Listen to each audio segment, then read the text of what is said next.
हम्म। अ, उत्तर प्रदेश पे ही वापस आती हूँ। वहाँ पर जो ऑप्टिक्स की बात कर रही हूँ, जो पहले चरण में जो चुनाव होने वाले हैं, ऑप्टिक्स में ऐसे लग रहा है जैसे दो युवा नेता हैं, अखिलेश और जयंत, और दूसरी तरफ बहुत ही पावरफुल योगी जी और मोदी जी, जो सरकारी मशीनरी का दुरुपयोग कर रही है, कह रहे हैं, और उनके साथ है ईडी, उनके साथ है जुडिशरी, उनके साथ है मीडिया। तो एक अनइवन प्लेइंग ग्राउंड है। आप क्या कहेंगे इस बारे में? पहली बात है कि ये दो लड़कों वाला खेल तो हमने पहले भी देखा था, और इतना अहंकार था कि उन्होंने गुजरात के दो गधे ये शब्द प्रयोग किया था, और उत्तर प्रदेश की जनता ने उनको हिसाब दिखा दिया।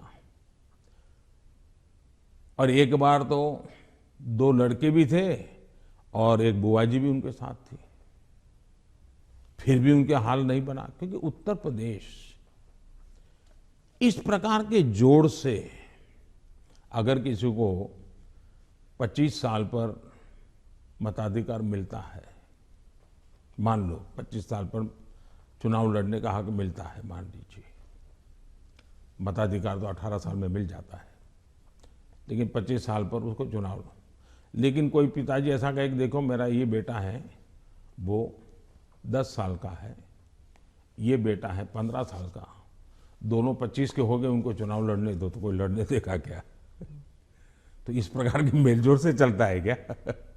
नहीं, पर जो उनका आरोप है कि लेवल प्लेइंग फील्ड नहीं है, क्योंकि बीजेपी सरकारी मशीनरी और इदारों का इस्तेमाल करती है, ईडी का, और टैक्स रेड्स होते हैं कैंडिडेट्स पर, उनके रिश्तेदारों पर। आप क्या कहेंगे? हिंदुस्तान में भ्रष्टाचार ये दिमक की तरह देश को परेशान कर रहा है कि नहीं कर रहा है? ऐसे लोगों के खिलाफ हर जनता ने हर बार आवाज उठाई कि नहीं उठाई है? अगर मैं कुछ न करूं तो जनता मुझे माफ करेगी क्या? जहां से भी सरकार को जानकारी मिलेगी, सरकार ने कदम उठाना चाहिए कि नहीं उठाना चाहिए? और कदम उठाने के बाद अगर देश के खजाने में अरबों खरबों रुपये आ रहे हैं तो मेरी तारीफ होनी चाहिए।